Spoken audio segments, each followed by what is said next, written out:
Hey guys, welcome back to Movie Talk, here to talk about Resident Evil Death Island. I liked it. I honestly liked this one. To me, this is the second best of the CG Resident Evil film series. The first one is still Resident Evil Vendetta for me.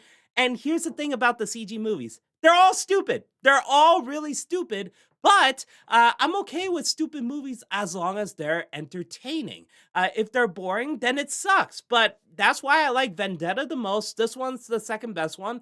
Everything else was boring. So yeah, the first CG movie, which is Degeneration, I gave it a lot of slack because it is the first one, but I do have some problems with it. But again, I do give it a lot of slack because it is the first one. The next one, Damnation, I thought it was boring. I don't care about the villain. I thought the action was not that interesting. It focused on Leon Kennedy again, which I felt like Resident Evil was milking him too much. So I felt disconnected with that. I did not like Degeneration that much. Then we get Vendetta, which I thought was a lot of fun. I'm glad that it focused on Chris Redfield. Rebecca Chambers showed up, even though she's only a damsel in distress, which pissed me off. But again, the action is a lot of fun. I thought the villain was fantastic because he is so over the top. He's chewing the scenery. He's not a good villain, but he's still a fun villain. So I'm okay with Vendetta.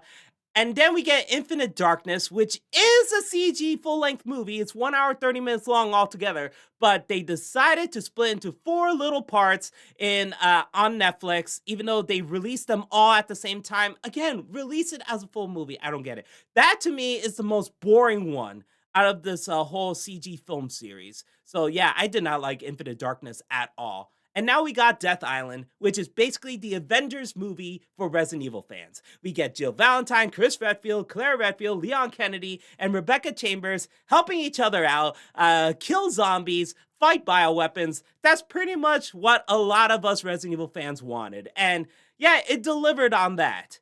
But only when you focus on the action, only when you focus on these guys, that's it. Spoilers. I'm gonna go deep into this about my problems with the movie. My biggest problem is the villain, Dylan. I thought he was so boring. He was so goddamn boring, and he talks way too much. I mean, he's not as charismatic as Wesker. He's not as intimidating as Alexia or even Lady Demetreska from Resident Evil Village. So no, yeah, he is such a boring villain. He's supposed to be, we're supposed to be sympathetic to him, but he's supposed to be sympathetic, but no, I don't care. I really don't care. I don't care about the fact that he had to kill his best friend, JJ, in the beginning with the Raccoon City infection sequence and stuff. I don't give a shit. And then later on, he keeps doing the stupid ass Russian roulette thing with the gun. Like he puts one bullet in there and he keeps trying to shoot himself. And apparently he's been doing this for a long time and he just never happened. He just doesn't kill himself. I guess he's just lucky. He walks with a cane, but they don't explain why he's walking with a cane.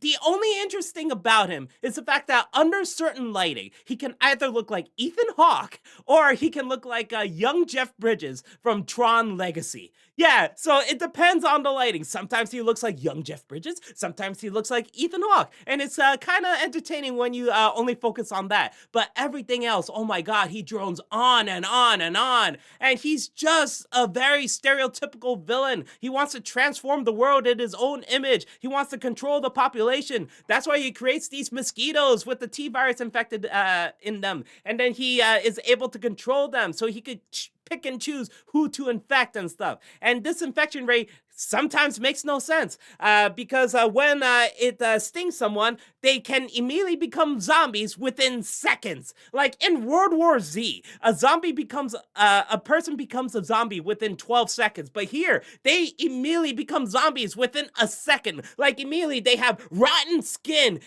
gray skin, blood coming out of their heads and shit, and white eyes. Yeah, they immediately become zombies within a second. That's how fast the infection rate is.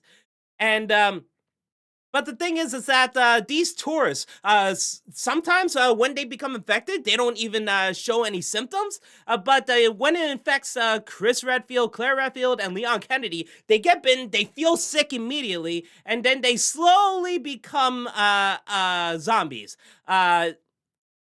And yeah, the infection rate makes no sense for them. I guess Dylan just slowed it down for them, I guess. Or they do take time, but apparently that we don't know that. I don't know. That's the thing. Either Dylan is controlling the infection rate for these three guys, they just want them to slowly suffer. But yeah, he just goes on and on and on. In the meantime, Rebecca Chambers manages to make a vaccine for this new strain of T virus, and she gets a team together. They go to Alcatraz, and then she manages to catch up to Chris Redfield, Claire Redfield, and Leon Kennedy to give them the vaccine. Yeah, that's how long Dylan spoke on his stupid ass villain monologue. It is so boring. I was hoping that they turn him into a joke, like every time he tries to do his villain plan, but the gang keeps interrupting him or something like that. They're like, yeah, yeah, yeah, we heard the rest. Just shut the fuck up or something like that, you know? But no, they take him super seriously, and he's not interesting. I wanted him to shut up. So I guess when he finally shuts up, when he becomes the bioweapon, that's when he becomes interesting again. But that's it. That's the only thing.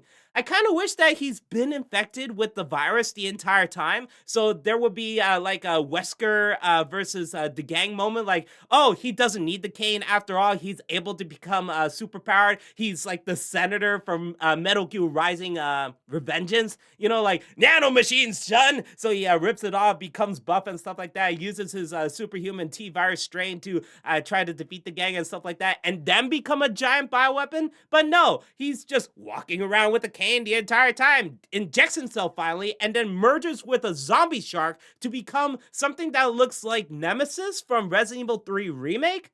You know, the final stage of him when he becomes giant and he's just all pink flesh and stuff like that, which is cool. Don't get me wrong. But I wish that Dylan didn't. I wish that Dylan wasn't the main villain. Why wasn't Maria the main villain? She has a better motivation than Dylan does, because Leon Kennedy killed her father. Chris Redfield was involved, especially, and Rebecca Chambers was there too. So yeah, why couldn't she be the main villain? Why couldn't she be like Alexia from Resident Evil Code Veronica? Doesn't that make sense? This movie takes place on Alcatraz, a prison island. Resident Evil Code Veronica, the beginning part of it took place on a prison island. Why couldn't this be like Resident Evil Code Veronica? That would have been awesome. You know, they're stuck on this Alcatraz. They're trying to solve some puzzles, trying to go from point A to point B, and also try to stop the infection, fight off the zombies, and also defeat Maria. That would have been cool. And also, because Maria's already doing this badass shit, like she's like Trinity from the Matrix, you know, like running on the sides of the truck on the highway and stuff like that, and managed to stop the break when she was fighting off Leon Kennedy, you know, and she looks hot. She's bearing her cleavage and all that shit, wearing skin tight suits. She's like the stereotypical Resident Evil female villain, you know, and yeah, I like the fight scene between her and Leon, but I kind of wish that she is the main villain. Like, she has to fight off everyone. She's fighting off Jill. She's fighting off Chris. She's fighting off Claire, Rebecca, everyone. That would have been cooler than seeing freaking Dylan. Uh, and yeah, it would have been cool, like, oh, she's dying because she got impaled in the chest. Okay. She injects herself with the T virus and becomes like Alexia from Resident Evil Code Veronica. Maybe she's the one who merges with the zombie shark. So it's kind of similar to how Lady Demetreska is in Resident Evil Village when she becomes like a giant freaking dragon with a vagina mouth, you know? Something like that. That would have been cool. Why didn't you do that? I thought of that. Instead, you have to make a new villain for this movie, which you clearly didn't think about when you made Vendetta. Yeah, this movie takes place right after Vendetta, and apparently, yeah, this guy, Dylan, actually worked with the villain of Vendetta, Arius Glenn. I think that's the name. So yeah, they worked together, and apparently that's an important part. But why not Maria? Maria is right there. She was in Vendetta, now she's here, and she's just dead. Killed by Leon Kennedy. There's nothing at the end credits. Nothing. She didn't survive. She's actually dead. That's disappointing. You could have had an awesome female Resident Evil villain. I mean, Resident Evil Village came out last year, man. I mean, come on. You could have capitalized on this. That is such a disappointment. But again, when you focus on the action, It's actually pretty damn cool. I love the part where Jill is inside the house. That does give more classic Resident Evil vibes. And she fought off that one zombie, and then later on, they were fighting zombies in the hallway. Claire Redfield and Chris Redfield, and they all have different fighting techniques. That was cool. And then later, that's the weird part too, because they're in the same hallway. They didn't really go too far from each other, and it's the same exact hallway. And Jill Valentine sees a giant hole in the ground because of an explosion, and then she drops down and starts stabbing zombies. And then on top, we see Chris Redfield and Claire Redfield, and they're like, "Where's Jill? We don't know where Jill is." Even though there are loud gunshots and all that stuff, how does Jill not hear them, and how do Chris and Claire not hear her? So that part was weird, unless it is a completely different hallway far away from them, but it seemed like it's still part of the same hallway. Anyway, so Jill meets up with Leon, and that was cool. Like, they fight each other for like a few seconds, and Jill's like, "Oh, Leon, hey, what's up?" Like, they actually know each other, like they actually met before, and that was cool. That was really cool. I like that. And then they help each other fight off the zombies, and Jill doesn't have a gun anymore, so Leon does that cool gun spinning thing, and then gives her the thing. And yeah, I like the dynamic between Leon and Jill. That is really, out of everyone here, I think that dynamic is the best part, because for the first time, we actually see them interact. Yes, they interacted in Resident Evil Welcome to Raccoon City. We're not counting that because that was done terribly. Here, it was done beautifully. So they were fighting off the lickers, which has a cool redesign because they look more like salamanders with the gills and stuff like that. That was a cool design. And then Leon gets infected, Chris Redfield gets infected, Claire Redfield gets infected. And yeah, we get the villain speech. And then at the end, Leon fights off Maria. Leon wins. Maria dies. And then we get the giant bioweapon. Dylan merges with a giant zombie shark, so he becomes like another nemesis. And then we have the gang fighting him off. And at first, it was really, really awesome. And then Rebecca Chambers and Claire Redfield decided to just focus on the computer. I felt like you could have done that better. I understand Rebecca has always been support, but you're telling me Claire Redfield couldn't help the other guys out? I mean, the least you could do is the fact that Rebecca is trying to figure out how to stop the infection, stop the mosquitoes, and also control the mosquitoes. While that takes time, Claire Redfield could fight off the lickers or fight off the other zombies that are coming to stop them inside that office, you know? You could have done that, but no, it's just Claire Redfield and Rebecca just working on the computers, and that's it. I felt like that's something Hunnigan could have done, you know? But no, we have to have these two just standing in front of a computer screen while the other guys are fighting for their lives. That's why I was a bit disappointed about that. If Rebecca focused on the computers, I would have been fine with that, and Claire could have helped the other guys. But no, we have two of the main gang trying to focus on the computers, and nothing else is happening in that office. So I felt like you could have made the tension higher if Claire had to save Rebecca. You know, that would have been cool. But again, I do like the fact that Jill, Chris, and Leon keep swapping weapons. That is awesome. Like at one point, Chris Redfield got a rocket launcher, and Jill had a grenade launcher, and then Jill gets the giant energy plasma rifle. That was pretty cool. And Leon keeps switching weapons too, and they're jumping all over the place. That is awesome. At least when they're jumping all over the place, it's not like they're superhuman or something like that. They're not jumping like 10 feet off the ground or something like that. No, it's because that Dylan bioweapon keeps slamming them and stuff like that. So that's why it seems a bit superhuman, but it's really not. But still, it's really cool to see the trio fight them. And I like that Jill gets the final blow. I did like seeing Rebecca and Claire using rocket launchers to try to fight Dylan at first. So that was neat. And this whole boss fight, I really loved. And I really like the fact that Chris and Leon helped each other out with this giant ass rocket launcher just to shoot at a gate, just so Jill gets the final blow.